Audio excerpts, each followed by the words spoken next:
글로벌 히든 챔피언 수준의 회사는 함부로 팔면 안 됩니다. 그런 주식은 5년, 10년 독과점적인 강력한 히든 챔피언의 위치가 유지되는 한은 보유하고 있어요. 국내에서는 어떤 게 히든 챔피언인 거예요? 좀 작은 회사처럼 보이지만 회사 실전 포트를 짤 때는 마치 권투 선수가 링에 올라가서 그냥 어퍼컷 한두 방으로 끝내는 게 권투가 아니지 않습니까? 마찬가지로 계속 상대방과 싸우면서 계속 방어용 잽도 넣어야 되고 공격력 잽도 넣어야 되고 여러 가지를 리언 관리를 경기 중에 해야 되겠죠. 다시 말씀드리면 상황에 최적 대응하는 스타일 투자가 반드시 필요하다 이렇게 한번 표현해 봤는데요. 따져보면 경기 국면이 지금 어떠한가, 그 다음에 금리 환율 등 매크로 상황이 어떠한가, 주도 업종이 지금 강하냐 약하냐 이런 것도 봐야 되고요. 그 다음에 지금 장세가 실적 장세의 어떤 어닝의 변화가 큰지 덜 큰지 이런 것도 봐야 되고, 상대적 밸류에이션도 항상 점검해야 되고요. 그 다음에 정시 수급까지도 봐야죠. 뭐 여러 가지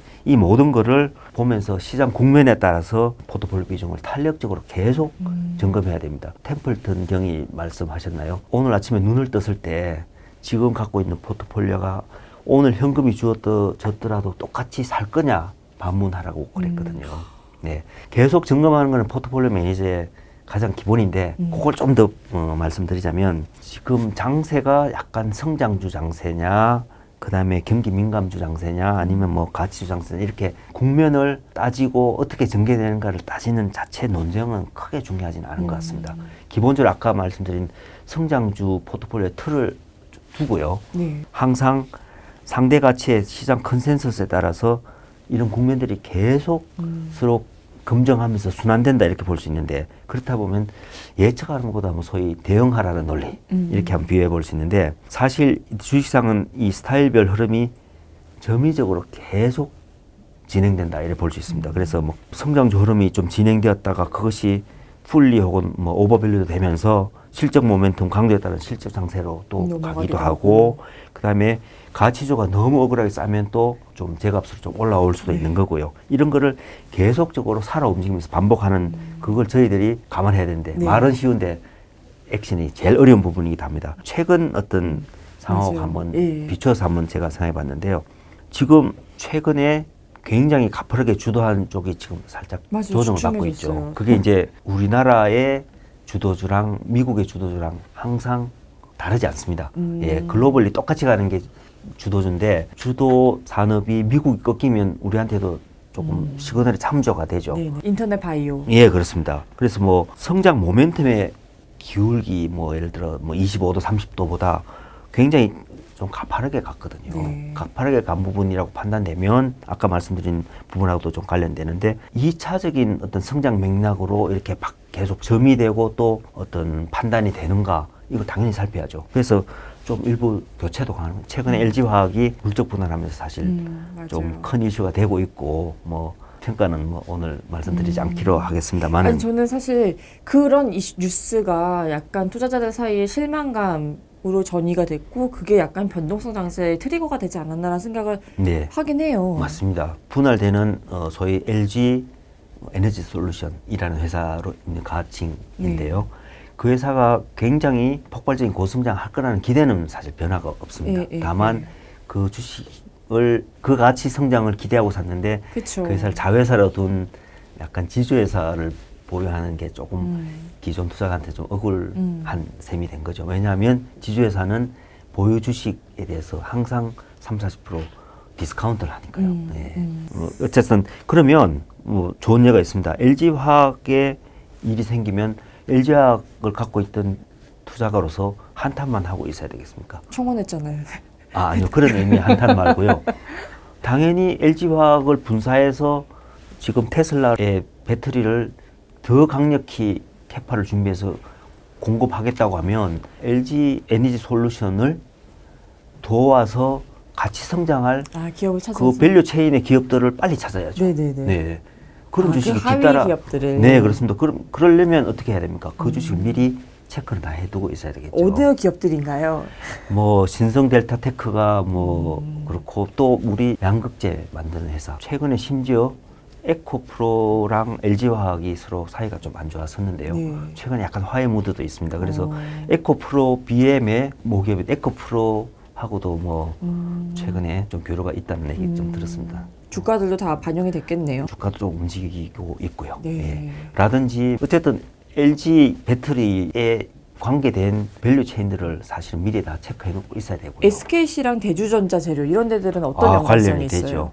지금 그 SKC 그 일렉포일에 지금 거의 세계 1, 2위로 지금 성장하고 있는데 아직도 공급 부족이라서 예, 뭐 만들면 다 팔리는 그런 상황이라서 이 과점 체계만 유지된다면 이게 좋은 예가 될 수 있는데 이 과점이 무너지고 공급이 더 많아지면 아까 말씀드린 OCI 사례처럼 네. 주식을 팔아야 되는 시점도 올 수 있습니다. 예, 예. 근데 지금은 아직은 아직까지는 괜찮은 아니고. 것 같아요. 대주전자 재료. 대유전자는 이제 소위 음극재에다가 실리콘 소재를 첨가하면 주행 효율이 아주 빨라지기 때문에 이론적으로는 실리콘 소재를 정말 100% 쓰면 더 좋은데 이제 이 배터리가 불안정해진다는 논리 때문에 주로 이제 흑연이라는 음극재를 쓰고 있지만 대유전자를 적용한 사례가 차츰 이제 뭐 포르쉐나 이런 데서부터 조금 느는 일이 생기고 있기 때문에 또 대유전자가 지금 요새 그래도 추세는 아직 굉장히 강하죠. 네.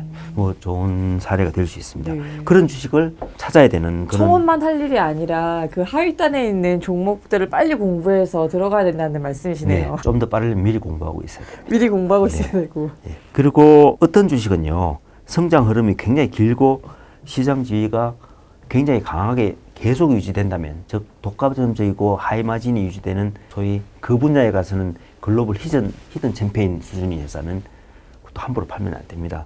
그런 주식은 5년, 10년 독과점적인 강력한 히든 챔피언의 위치가 유지되는 한은 그냥 보유하고 있어요. 국내에서는 어떤 게 히든 챔피언인 거예요? 제가 좀 작은 회사처럼 보이지만 리노공업 같은 회사 그래프를 보시면 끝도 없이 오르고 있습니다. 네. 반도체 테스트용 아주 미세 핀을 만드는 회사인데 세계 1위입니다. 그 지위는 아직도 굳건합니다. 이 과정 깨지려면 경쟁력, 기술력이 있어야 되는 계속 거죠. 살펴야죠. 살피는데 아직 그 변화가 그런 조짐이 없습니다. 최근의 흐름 중에는 제가 파크 시스템스 같은 그 원자 현미경 회사인데요. 네. 사실 매출하고 이익이 아직은 보잘것 없는데 원자 현미경에 관한 하는 특히 이제 연구용 원자 현미경이 있고 세계 1위 기업이 있는데 그 기업보다 사실 이걸 산업용 특히 반도체 그 공정을 체크하는 용으로 준비한 회사는 파크 시스템이 더 독보적이 돼가지고 주가가 상장할 때 한 15,000원에서 지금 7만 원 정도 왔는데도 개인 사견입니다만은 아직은 팔아야 될 이유가 없다. 뭐 이렇게 보고 있습니다. 그 다음에 아까 계속적으로 여러 가지 상황 최적 대응하는 어떤 변화 사냥꾼을 계속 체크하기 위해서 자회사 IPO하는 회사 요즘 많죠. 맞아요. 카카오 게임즈 때문에 카카오가 더 올랐던 부분이 있고요.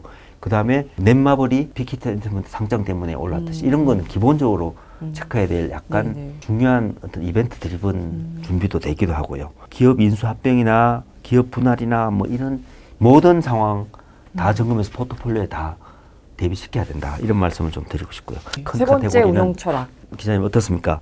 주가가 변한다는 게 어닝만으로 변하나요? 원인만을 변하지 않고 이벤트 아니면 수급, 매크로 뭐 다 여러 가지 변수 예. 아까 말씀드린 게 다 작용하죠. 네. 근데 이제 기업 가치라는 게 본질적으로는 어떻습니까? 미래에 벌 돈을 현재 가치로 환산한 소위 디스카운트 캐시플로우 뭐 이렇게 표현하는데 그게 가장 이론적인 적정 주가인데 사실 그걸 계산하기도 어렵고 미래 현금 흐름이 어떻게 될지 사실 예측조차 여러 가지 불확실하기 때문에 우리 간편법으로 바로 직후에 낼 이익을 몇 배수를 곱해서 하는 게 적정한 해서 PR을 맞아요. 간편법으로 네. 쓰기도 하고 그러는데요. 저는 그렇게 생각합니다. 어닝의 변화를 잘 찾는 거는 가장 필요 조건이고요. 그걸 안 하면 안 되는 가장 기본적인 경목입니다. 기본 중에 기본입니다. 기본. 그걸 모르면 실적도 체크 안 하면 투자하지 말아라. 네. 이런 거죠. 그렇지만 이제 두 번째 제가 강조드리고 싶은 건 그걸 그림자처럼 따라다니는 레이팅의 변화를 읽는 게 제일 중요한 통찰력이다. 이거 근데 너무 어려워요. 정말 예. 이 주식을 어떻게 평가하느냐는 주식의 종류마다 다르고 네, 되게 주관적 영역도 있고. 맞습니다. 예. 그거 굉장히 오늘 지금 설명해 주시는 정성적인 건가요? 거. 그거를 제가 정답을 낼 수는 없겠지만 네. 그 기본적인 원리를 한번 잠깐 점검해 보고 싶어서. 아, 저 이거 예. 너무 정말 궁금했던 내용이었거든요. 밸류에이션 평가를 종목의 특성마다 어떻게 달리해야 되는지가 너무 궁금했었습니다. 사실 아까 말씀드린 미래 현금 흐름을 현재 가치로 환산한 소위 그 디스카운트 캐시플로우를 가장 정확하게만 매길 수 있으면 사실 밸류에이션 할 필요가 없죠.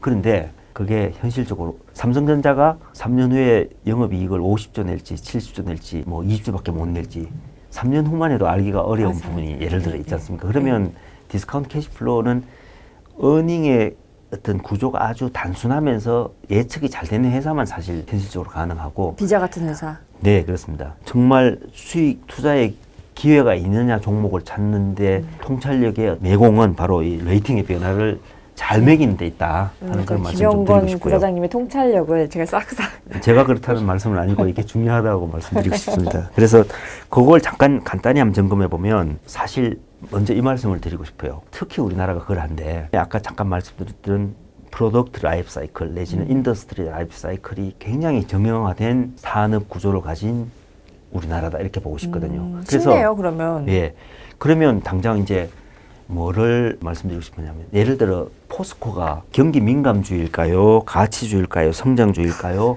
턴어라운드주일까요? 지금요. 지금 상태로는 경기 민감주와 가치주로 가겠습니다. 아, 네, 저도 그렇게 생각하는데요. 네. 그러면 포스코는 지난 20년간 항상 그런 주였습니까? 아니, 가치주 내지는 경기 민감주였습니까? 노무현 정부 시절에는 사실은 삼성전자는 없어도 포스코만 있으면 된다라는 얘기가 돌아다니는 네. 정도였죠. 우리나라에서 예. 그만큼 정말 1등 주식인 시절도 있었죠. 예, 맞습니다. 바로 엄청난 성장주였던 시절이 있었어요. 예. 그러면 포스코의 내력을 보면 처음에는 기간 산업의 중요한 회사로 이제 시작했다가 엄청난 성장주였다가 2007년에 세계 2위 뭐 수준까지 갔던 포스코가 지금은 중국에는 포스코만한 회사만 해도 뭐 대여섯 개 된다고 하니까 이미 글로벌 공급 과잉 상황이 되면서 마진이 나빠지고 어닝의 질이 떨어지고 경쟁이 심해지고 하면서 성장주가 아니게 된 시절이 들어가면서 주가로는 70만 원대를 2007년 9년 찍고 지금 주가가 19만 원이잖아요.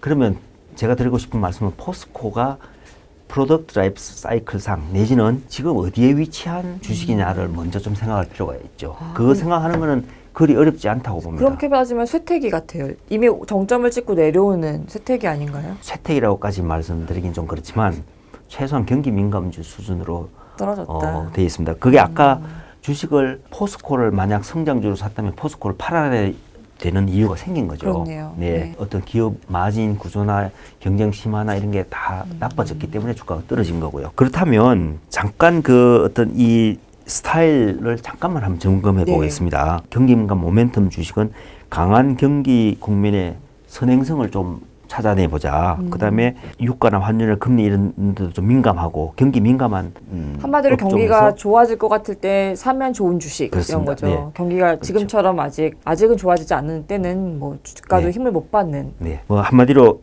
경기 민감주의 투자 기회는 경기 국면의 부단한 체크 속에 살 타이밍, 팔 타이밍을 잘 찾는 거다. 네네. 이렇게 볼 수 있는데 경기 민감주의 리스크는 뭘까요? 코로나 같은 상황, 매크로 상황의 변수. 비슷한 맥락일 수 있는데 경쟁력이 약화되는 경기 민감주는 굉장히 위험하죠. 한마디로 공급 과잉 상황, 예, 경쟁자가 그렇습니다. 예. 등장하는 경기 민감주. 그런 걸 또 타이밍을 정확히 못 찾으려면 경기 민감주는 굉장히 위험한 부분도 있습니다. 포스코 같은 것들이겠네요. 그런 게. 그러니까 정말 좋아지기 직전에 쌀 때 주식을 사야 되고 다들 좋아졌다고 할 때 주식을 팔고 나와야 되는 그런 타이밍을 제가 정해야 되는 종목이죠. 그다음 두 번째는 가치주라고 하는 거는 기회가 뭡니까? 상승의 기회가 있죠. 가치주는. 그렇죠. 만 원이 적정한데 왜 주가가 6,500원일까? 이걸 사서 기다리면 결국은 시장에 알아줘서 세이프티 마진, 안전 마진이 보장되는 리스크가 없는 주식이라고 이제 사게 되는 게 어떻게 보면 주식 투자의 본질 중에 하나죠. 그런데 사실 위험도 좀 있죠. 안 오를까봐. 시장이 보는 눈과 내가 보는 눈이 그렇죠. 달라서. 네, 뭐 같은 맥락인데요. 안전 마진 기회가 우선 예전보다 많이 없어졌어요. 왜? 시장 참여자들이 똑똑해서 내버려두지 않죠. 맞아요. 그다음 또 중요한 이유가 있습니다. 저는 억울하게 떨어졌다고 생각하는데 시장에서 억울하다고 생각하지 않고 적정하다고 생각해서 사실 억울한 게 아닌 주가. 은행주한테는 좀 미안하지만 PBR이 0.7에서 1.1 사이에 박스권에서 쭉 왔는데 PBR이 0.7이면 샀으면 됐어요. 네. 근데 0.7이 깨지고 0.4 막 떨어져 있는데도 안 오르고 있는데 네. 어떻습니까? 몇 년 전에 대우조선해양이 어려워지니까 산업은행이 몇 조가 그냥 날아가 버린다든지 최근에 카카오뱅크가 들어서니까 경쟁이 또 심화되고 한다든지. 그리고 예대 마진만 이익의 창출 원인이지만 풋옵션 같은 특성이 있어서 굉장히 나쁠 땐 손실이 크게 날 수 있는 뭐 그런 구조를 갖고 있으니까 주담대? PBR을 많이 못 주죠. 네. 그다음에 이제 성장주 제가 많이 지금 강조를 드렸지만 성장주는 신성장 산업의 부가가치 창출 다른 웨이팅의 기회다 이렇게 볼 수 있는데 이 성장주도 위험하죠. 한편으로는 뭐 어떤 위험인가 하면 밸류에이션이 굉장히 고평가돼도 네, 돈이 몰렸을 왜 때 모르고 막 성장한다는 것만 생각하고 밸류에이션을 잊어버리는 그런 리스크. 그다음에 항상 모난 돌이 정을 맞죠. 예, 네가 뭐 그렇게 대단한 친구길래 이렇게 값이 비싸 그러면서 테슬라. 시장에서 예, 막 용납을 안 하는 그러면 수급이 잘못 쏠렸다가 성장주라고 샀다가 아주 리스크가 커질 수도 있습니다. 그다음에 턴어라운드주 흔히 말 얘기하죠. 턴어라운드 실적이 이게 좀 반등하는 그런 주식. 어려워졌다가 구조적으로 좋아지는 주식의 어떤 게 있을까요? 기회인데 주로 이제 여러 가지 케이스가 있습니다만 저는 한 두 가지 말씀드리고 싶은데요. 하도 경쟁이 심하다가 경쟁자가 저절로 나가 떨어져서 다시 약간 과정 구도로 돼서 마진이 좀 회복되거나 아니면 그 회사가 다시 신성장 동력을 얹거나 그래서 뭐 어려웠던 회사가 굉장히 새로운 성장 산업을 얹으면 그 성장 산업 부분만큼은 서머브 파츠로 다시 밸류에이션을 새로 매겨서 더하게 되니까 턴어라운드 주식을 타임리하게 잘 사면 굉장히 큰 수익이 나는 최근에 OCI 뭐 예를 제가 한번 들어봤는데 OCI가 이제 경쟁자가 나가 떨어진 상황인 건가요? 나가 떨어지지까지는 않았지만 일단 정설은 적어도 경쟁을 안 하기로 한 지가 몇 년 됐습니다. 그러다 보니까 수요가 뭐 뉴딜, 그린 뉴딜 이런 글로벌 분위기 타면서 폴리시권 가격이 쭉쭉 뻗어서 올라갈지는 두고 봐야 되겠지만 최근 흐름 자체는 약간 턴어라운드 성도 좀 있다. 그런 말씀을 좀 드리고 싶고요. 이 HSD 엔진 이건 어떤 HSD 종목이에요? 엔진은 옛날 두산 엔진입니다. 그 선박에 들어가는 엔진 세계에서 제일 1위가 바로 현대중공업의 엔진. 현대중공업이 지금 한국 조선해양으로 바뀌었죠. 한국조선해양이 세계 1위고 마켓시어가 한 30%대고요.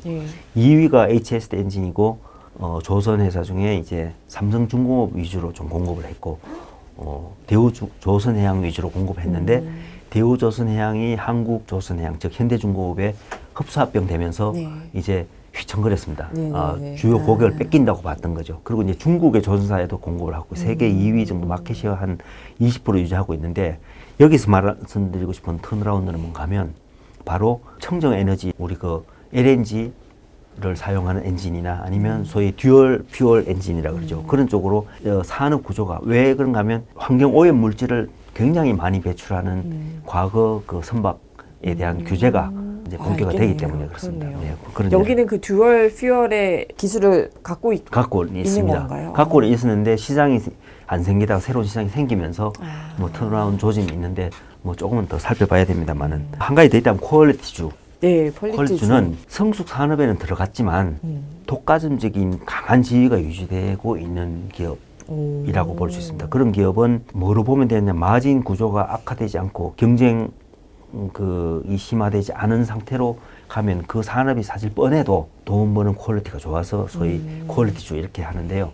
뭐 대표적인 예를 굳이 든다면 삼성화재라든지 그 다음에 뭐 KTNG라든지 물론 외산 담배가 좀 많이 들어오게 됐지만 이 뭐 독과점성은 유지되고 있고 그렇죠. 뭐 S1이라든지 여기서 뭐 조금 첨언을 드리면 얼핏 보면 SK텔레콤하고 그 S1하고 사실은 마켓쉐어가 한 50%대 중반으로 독보적인 1위거든요. 마켓쉐어가. 근데 두 개 SK텔레콤은 저는 굳이 퀄리티주에 안 넣고 싶어요. 그 왜요? 이유가요. 아까도 잠깐 말씀드렸지만 SK텔레콤은 3개사가 정말 치열하게 싸우고 있어서 MS 확보전을 아직도 열심히 해야 되는 그런 구조다 보니까 판관료를 많이 쓰겠네요. 예, 소위 ARPU라고 하죠. ARPU. 즉 고객 한 명당 매출액이 살펴보시면 3개 통신사가 월 ARPU가 36,700원으로 500원도 차이 안 나게 똑같습니다.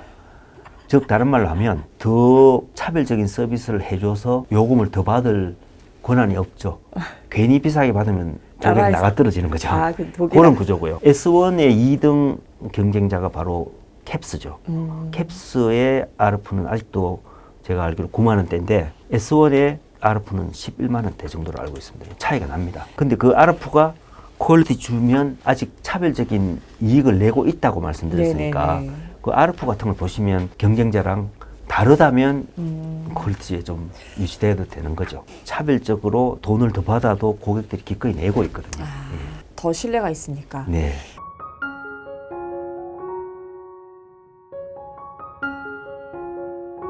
뭐 이렇게 너무 쉬운 우리 시장에서의 어떤 종목 스타일을 비교해 봤는데요. 그럼 이제 이 스타일별 예. 레이팅을 어떻게 하느냐? 네, 그렇습니다. 거기서 기회가 온다 이렇게 말씀드리고 싶은데 신세계, 한솔케미칼, 한국금융지주 어떤 공통점이 어려워요. 예, 자들이 볼 수 있는데요.